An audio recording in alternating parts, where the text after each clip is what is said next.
السلام عليكم ورحمة الله. إيرلندا البلد الذي عرف بمقاومته الاحتلال والظلم والإمبريالية يمارس البعض في سياسة كم الأفواه إعلاميا عندما تتعلق المسألة بإسرائيل وممارساتها ضد الفلسطينيين.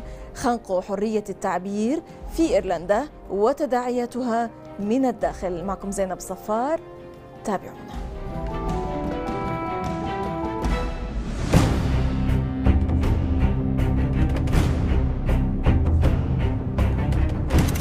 الأحد الدامي الإيرلندي عام 1972 أو ما بات يعرف بنقطة تحول في النضال من أجل الحريات المدنية في شمال إيرلندا، حيث قتل 14 مدنيا غير مسلحين من قبل القوات البريطانية في مدينة ديري خلال مسيرة سياسية شعبية خلف إضافة إلى القتلى عشرات الجرحى في الشوارع. وانطلقت مذ ذاك التظاهرات برغم قيام الحكومة بمنعها وبرغم الاعتقالات وقتل عدد من المتظاهرين على أيدي القوات البريطانية أو البروتستانتية، بل هذا ما ساهم في غليان الشارع. ولم ينسى الإيرلنديون تدويل قضيتهم السياسية عبر توجهات متتالية إلى هيئة حقوق الإنسان التابعة للأمم المتحدة، إضافة إلى طرق باب المحكمة الأوروبية التي حكمت عام 1971 بالمعاملة اللا إنسانية والمهينة للجيش البريطاني. حتى إن أصل كلمة بويكوت التي باتت عالميا تعني المقاطعة هو إيرلندي، ودخلت هذه الكلمة إلى اللغة الإنكليزية وغيرها من اللغات في العام 1880 لتصبح ملازمة ودالة على هذا النشاط غير العنفي، إلا أن وسيلة المقاومة تلك كانت قد وجدت قبل اللفظة الإيرلندية بحسب المراقبين.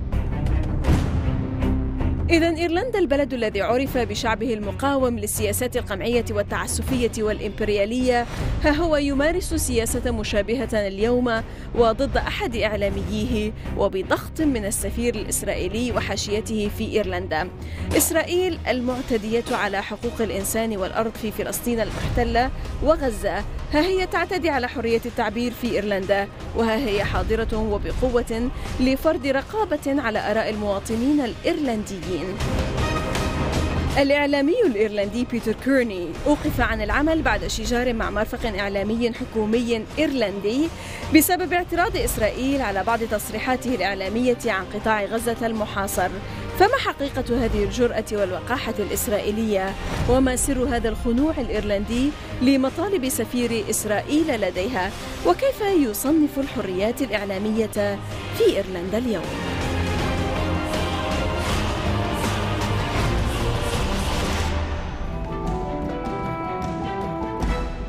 Peter Kearney, Irish journalist and radio producer, welcome to The Inside, sir. Thank you very much. Thank you for inviting me back again. It's a pleasure to be here. You're most welcome, sir.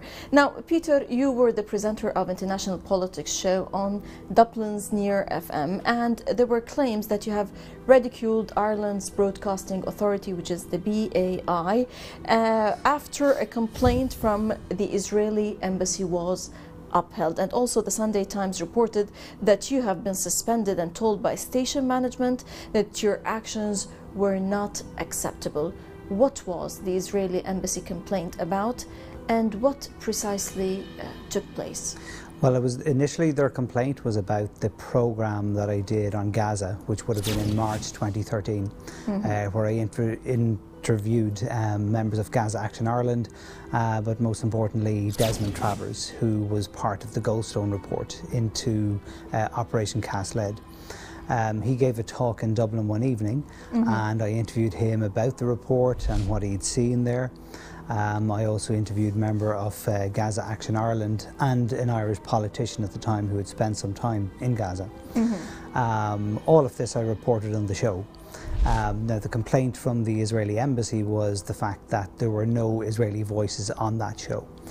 which is true. There weren't any Israeli voices on that show, but on several other shows I had members of the... what did you specifically say, Peter, that, you know, just ignited the Israeli embassy to file a complaint? It was in relation to the Operation Cast Lead, which was that there was allegations made that a part of the reason behind Operation Cast Lead, that it may have been simply a marketing exercise to demonstrate how strong Israeli weapons were to the rest of the world. I repeated this on air, and the Israeli embassy took exception to that. But also what they took exception to was the fact that there was no other Israeli voices on the show. They also accused me, and fortunately this part was not upheld, but they accused my show of being a platform for hatred against the State of Israel, which is absolute nonsense. Is it a platform?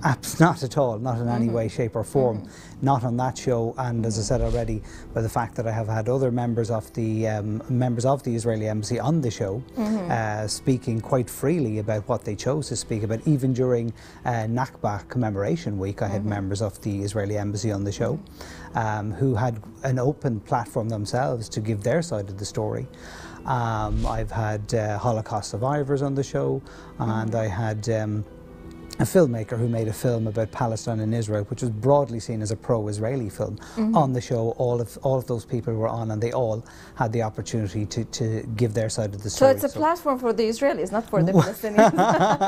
It's not a platform for anybody. Yes. It's a platform for international politics. But over the course of all of the shows, from different angles, you tend to see what's happening here, for example, in this part of the world. Also, let's now go through the statements issued by your radio station. I want to read what happened from the side of your radio station.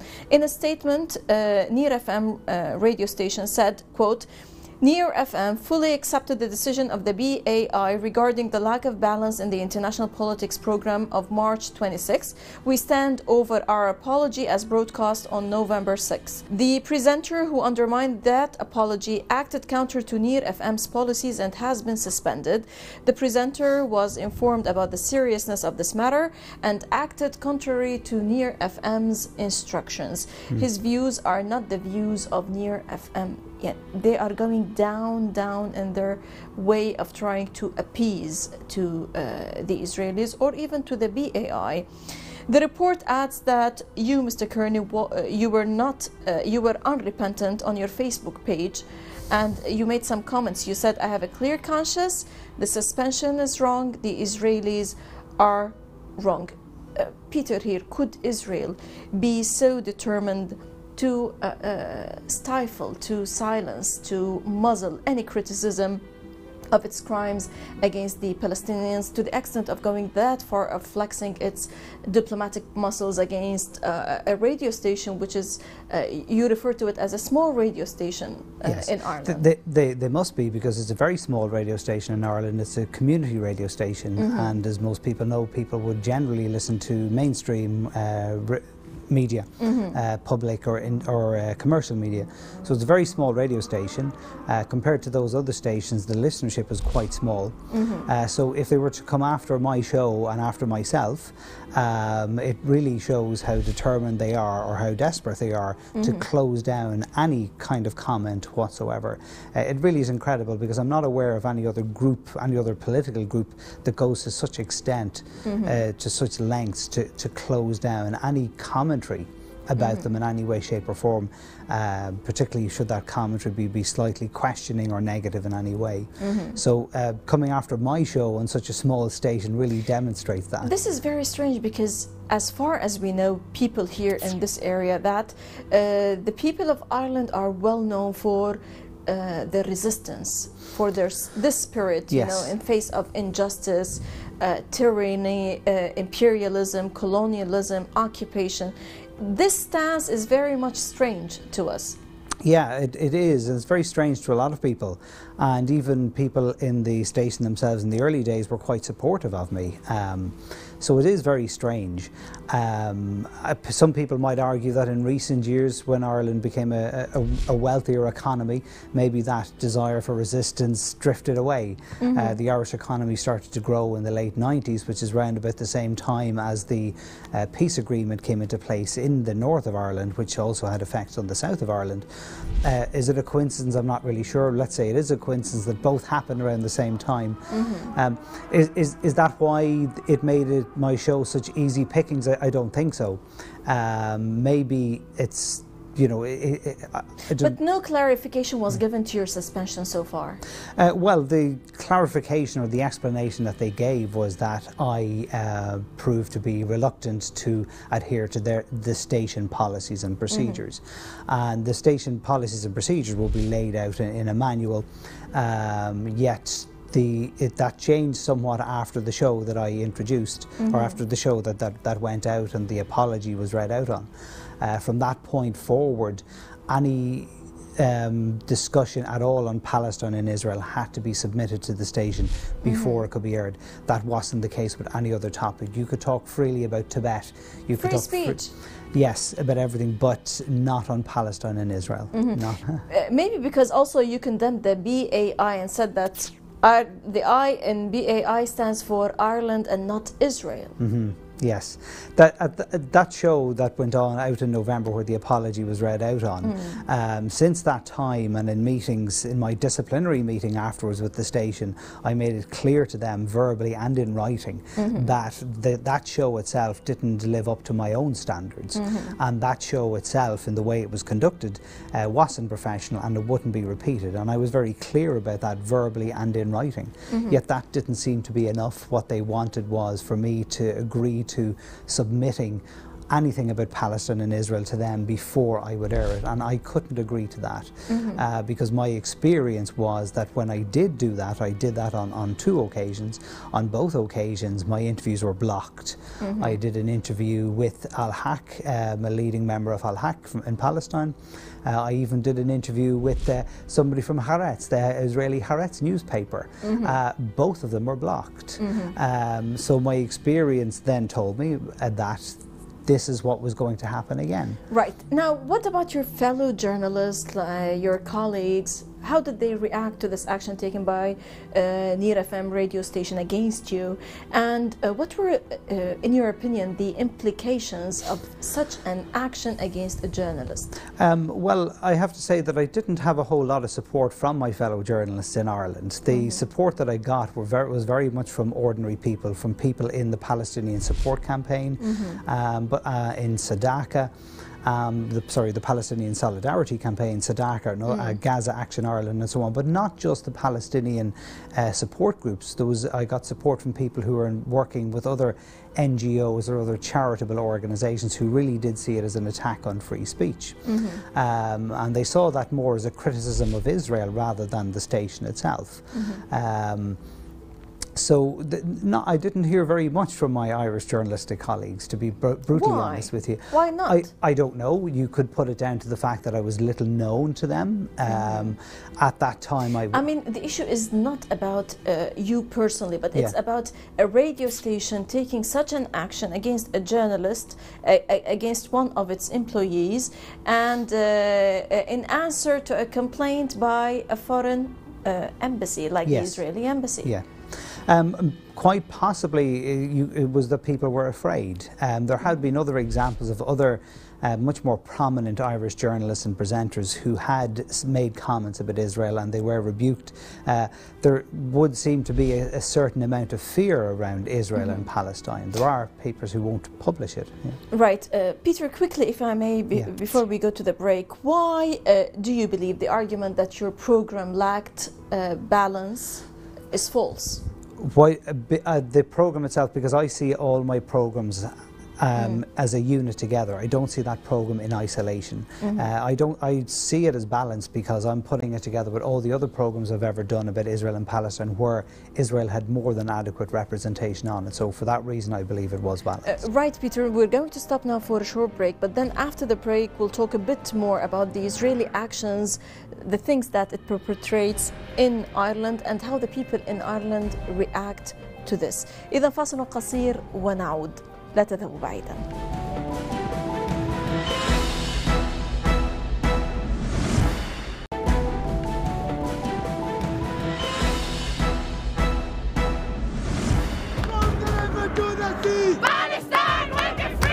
في السنوات القليلة الماضية واجهت السفارة الإسرائيلية في دبلن إيرلندا بعض الحرج من صنع يديها. على سبيل المثال في عام 2012 جرى الكشف عن أن نائب السفير الإسرائيلي اقترح على وزارة الخارجية الإسرائيلية أن تبذل الجهود لإذلال وإلحاق العار بالناشطين المتضامنين مع الفلسطينيين، زاعمين أنهم يعانون مشاكل جنسية ونفسية.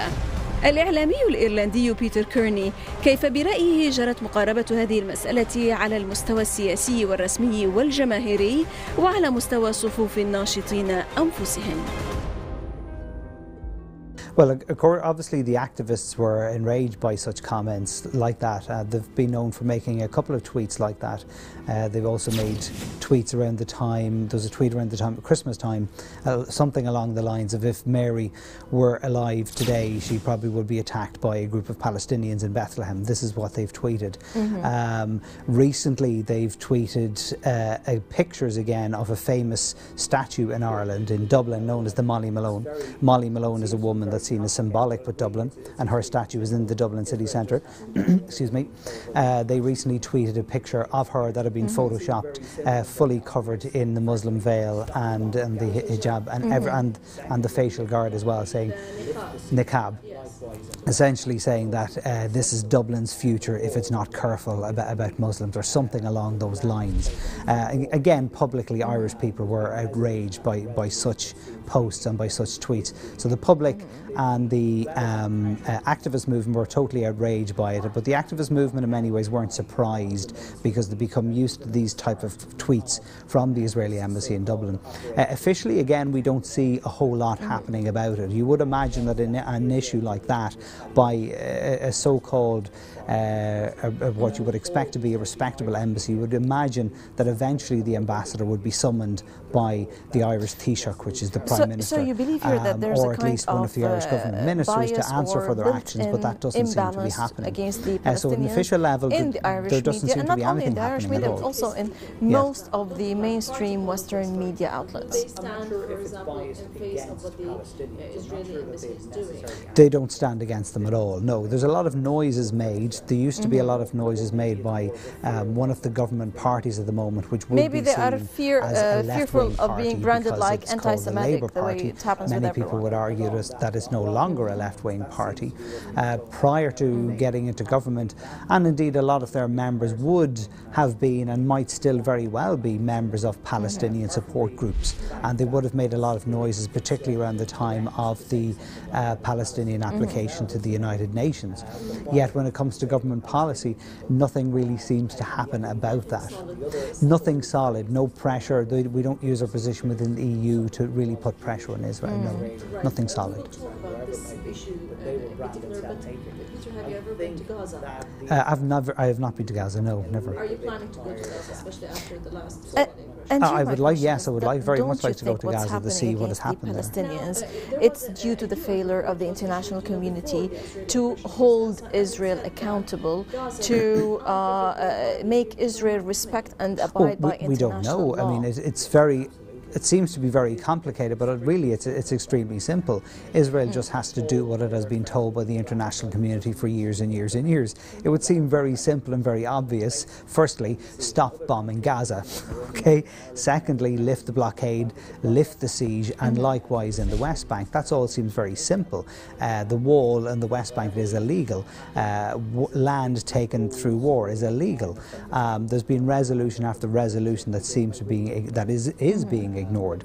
The relevant pressure is not being put on Israel. Part of that is not helped by a lot of the mainstream media that even at the start of this so-called Operation Protective Edge, or whatever they called this one, was that Israel did it in retaliation to Hamas rockets being fired into Israel. That is always how the Irish media at least leads, and how a number of other media seem to lead with their story, that yes, it is terrible. the others would demonstrate a lot. So the numbers were so massive. In the Irish media, and not only in the Irish media, but also in most of the mainstream Western media. I'm not sure if it's biased against Palestinians. I'm not sure that they have necessarily anything against Palestinians. I think it's more support for Israel, or maybe it's more of a fear of what will happen if they don't support Israel. Maybe they are fearful of being branded like anti-Semitic, the way it happens with everyone. Along those lines, that seems to be what's been thrown out. Now, I think possibly that is becoming a little bit tiresome to the international community, branding people anti-Semitic. Apart from the fact that it's incorrect to say something like that, as Palestinians themselves are Semitic, what are they trying to say about Palestinian people? And yet, even if, and the other old phrase that was thrown out was if they did receive criticism from somebody who was Jewish or Israeli, from Norman Finkelstein or whoever it might be, then they were branded self-hating. I think that the international community is becoming a little bit tired of that. So I'm not... And here my question is, don't you think what's happening against the Palestinians, it's due to the failure of the international community to hold Israel accountable, to make Israel respect and abide by international law? Yes, absolutely. It's extremely simple what needs to happen in Israel. It's all there for everybody in black and white. It just needs to be implemented. The relevant pressure needs to be put in place. We see it in other countries. We've seen it in our own country, in Ireland. Whenever pressure needs to be applied, it's applied like that. So the same thing needs to happen in Israel. For whatever reason it's not happening. Is it the old story again of that there's too much money tied up in an Israeli state? I really don't know. But for some reason it's not being applied. Now, during the last Israeli aggression in July against Gaza, how did your mainstream media, so to say, react to all the news coming from Gaza? I mean, it was very clear, and the social media here helped a lot to show all the pictures. I mean, if you just, turn a blind eye to 1, 2, 3, 10, 20 pictures or footage, the others would demonstrate a lot. Yeah. So the numbers were so massive. Yes. Eventually it did get through to the Irish media, and eventually the stories were coming through along the lines that Israel has to stop this. This is a massacre. Palestinian houses and people in Gaza were being bombed. Schools and hospitals were being attacked. Thousands and thousands of people martyred, of wounded, of everything. Absolutely. The United Nations representative at the time, the man whose name escapes me, appeared in the BBC, and he visibly broke down. He was so horrified by what was happening. Eventually that got through to people, and the Palestinian support groups in Ireland, who all through the year hold information tables in the main places in Irish city centres, in Dublin, in Limerick and Galway and Belfast, they held marches on the streets, and every week the marches got bigger and bigger and bigger. In the early stages, the people who would have attended the marches would have been people associated with those groups. By the final marches, there was ordinary members of the public who were horrified by what they were seeing happening, who had joined those marches. So eventually the Irish public did get involved, and the Irish media did get involved as well. Unfortunately, by that stage, 2,000 Palestinians were dead, several more were injured, and homes had been destroyed. Now, allow me here to go to your first ever documentary, which is a 4-part radio documentary called Understanding Irish Muslims.